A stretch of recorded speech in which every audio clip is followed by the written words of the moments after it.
Ladies and gentlemen, welcome to the Titus Dean Bear Podcast.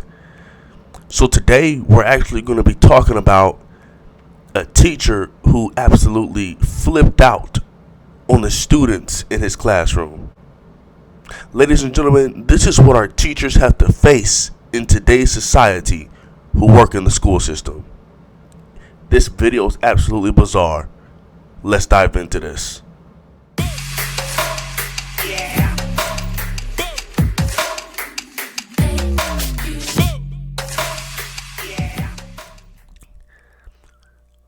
Ladies and gentlemen, once again, thank you so much for joining the Titus Dean Bear Podcast. If you have not subscribed to the channel, go ahead and subscribe.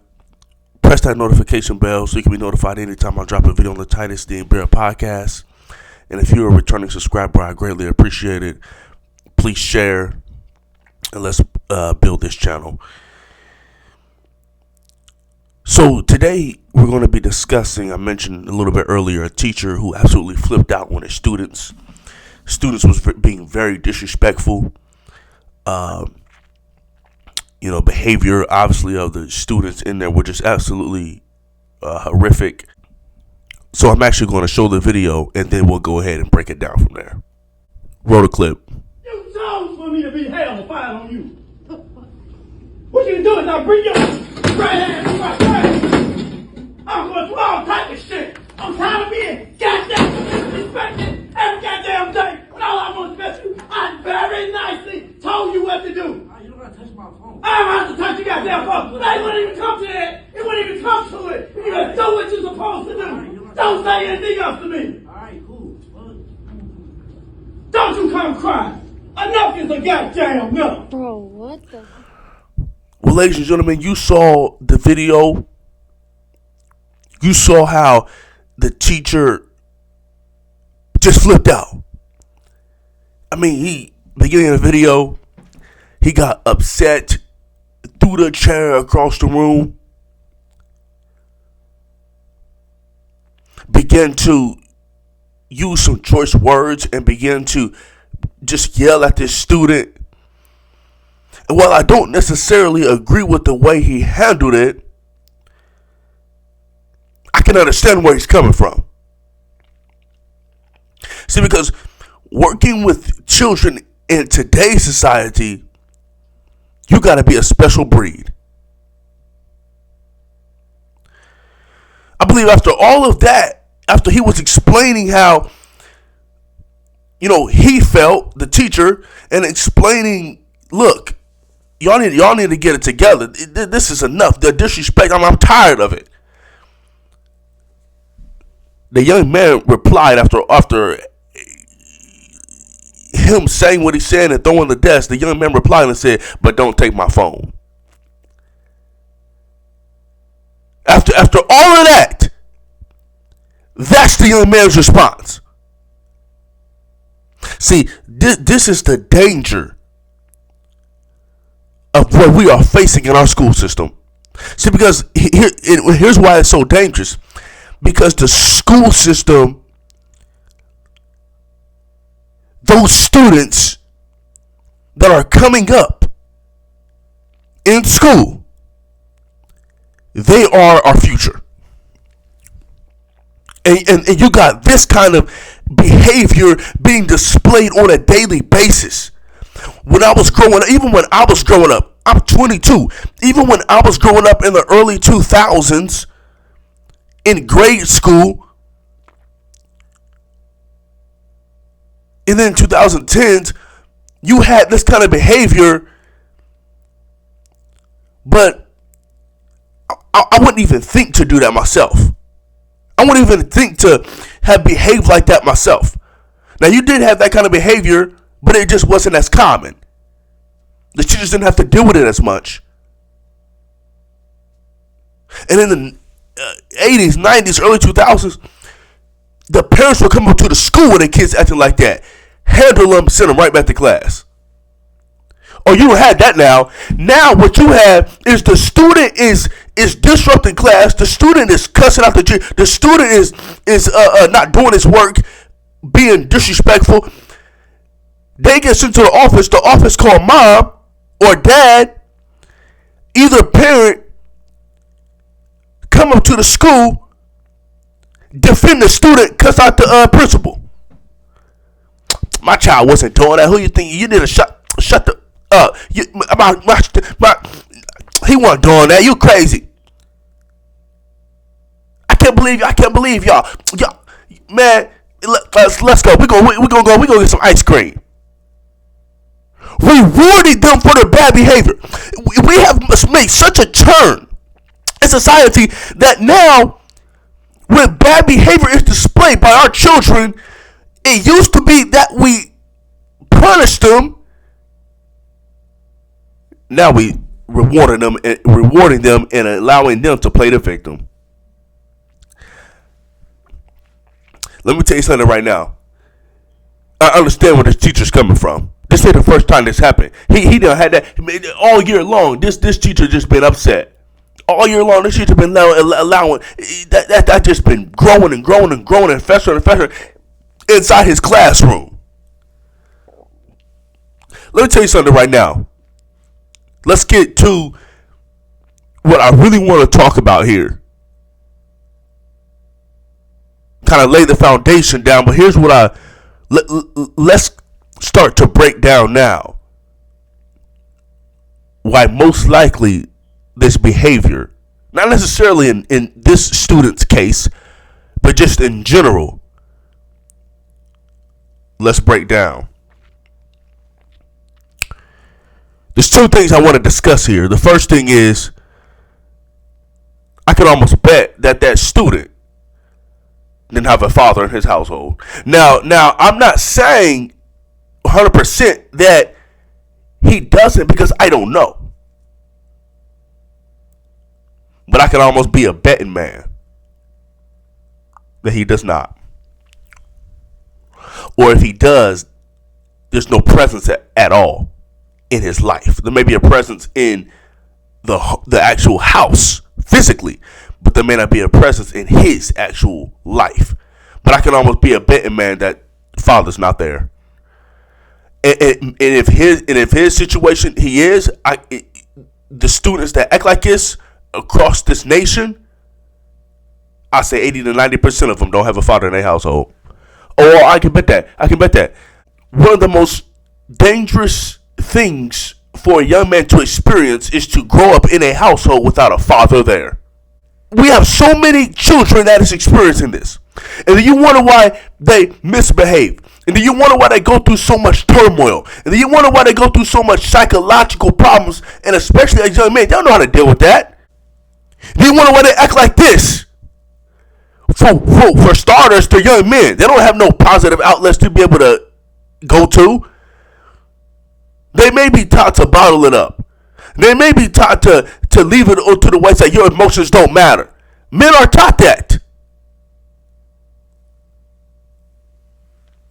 So, if daddy not there and I got all these emotions just festering, I got all this, I'm mad at him. I wish he was here. I don't know what to do. I don't got no man to look up to. Mama's busy all the time, tired when she gets home. She working 2 jobs just for us to survive.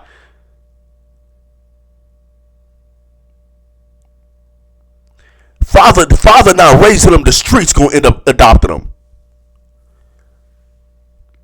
Let me say that again. If the father is not raising him, the streets is gonna end up adopting him. This is why we need fathers in the home. See, fathers bring discipline. Now, in no means am I trying to take away from what a mother can do, but I'm sorry. A mom can only do so much. Especially when a child becomes a 12, 13, 14-year-old and he big now. He bigger than mama now. He taller than mama now. He quicker than mama now. He faster than mama now. Mama trying to spank him. He run out the house somewhere. Not be seen for a couple days. Mama afraid to punish him. I'm sorry. Moms, you can only do so much. It's not your fault. Necessarily, the fathers need to be in the household. Shouldn't it be your responsibility to only take care of your child? There's supposed to be two parents. But when daddy up in there, there's a masculine presence in the household. That child, that son, is going to be way more cautious to do some things if there's a deep voice up in there. These are all facts. I'm telling you right now. There's a reason. There's a reason why young men and grown without fathers in their household are more prone to go to prison, more prone to commit crime, more prone to have children out of wedlock, more prone to commit suicide. There's a reason.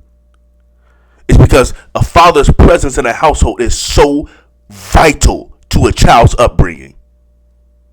So vital. And this is the number one epidemic that we have going on in our nation right now. And it almost seems like it's like, man, how many people really realize what's really going on here? I can bet you this child's acting like this because he ain't got no daddy to go home to. If he had a daddy to go home to, he wouldn't be acting like this. Because I'll tell you something right now. If I acted like this and I can't on my father, it's done. It's over because I already know what's waiting for me at home. I already know. Moms, y'all can only do so much. Y'all need a man up in there. This is why it's so vital that young people in today's society, you need to be careful who you sleep with and who you give yourself to. If that man has a whole lot of red flags, you better be careful. I'm not saying you a grown person. I'm not saying you can't have sex with him. I'm not saying you can't sleep with him. I'm not saying you can't date him. No, you a grown woman. But is there red flags? Does he have his license? Does he have a job? Does he drive his car? Does he drive a car? Does he have a car? Does he show 1 ounce of responsibility in the areas of his life that he already should have responsibility in? If not, you better not want to sleep with him, because I'll tell you something now. If that condom burst, if that birth control don't work, and you have a child, most likely he gonna be gone. And guess who's gonna be stuck to raise the child alone? And then guess whose child is gonna have so much behavioral problems when they come home. See, that's the thing. When you are about to sleep with somebody, you're not thinking about all of this. These are the kinds of things you got to think about. Now, see, my wife was blessed to be able to, because my wife and I, this is why I speak so soundly about this. My wife got pregnant before we got married. But thank God, I was an upstanding man, and thank God she was an upstanding woman, and we both stepped up those nine months, and we got ourselves together. Thank God. But I'm saying, not every man is going to do that. You got to notice the red flags. Thank goodness my wife didn't notice any red flags. You know, I had responsibilities. I took care of them. I paid everything on time, and I had a car, had my license, had a job. Look, if you're a man, don't got all that stuff, and you sleeping with it, you better be careful. You better be careful, or you better use some triple protection. I'm serious. Young people, be careful. Young women, be careful who you give yourself to. Be careful who you sleep with. It is absolutely vital in life that you be careful who you sleep with, because if you have a child with some of these men out here, Lord have mercy. Be careful.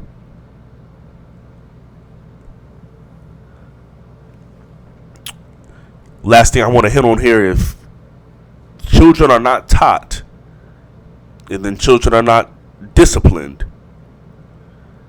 at home, it will carry out into society. And that's just a fact. It will carry out into society. If your children act a certain way at home and you allow it, especially without no father in there, society will suffer. Society is what's going to suffer as well. So the lesson is what I want to leave with you is be careful who you conceive children with.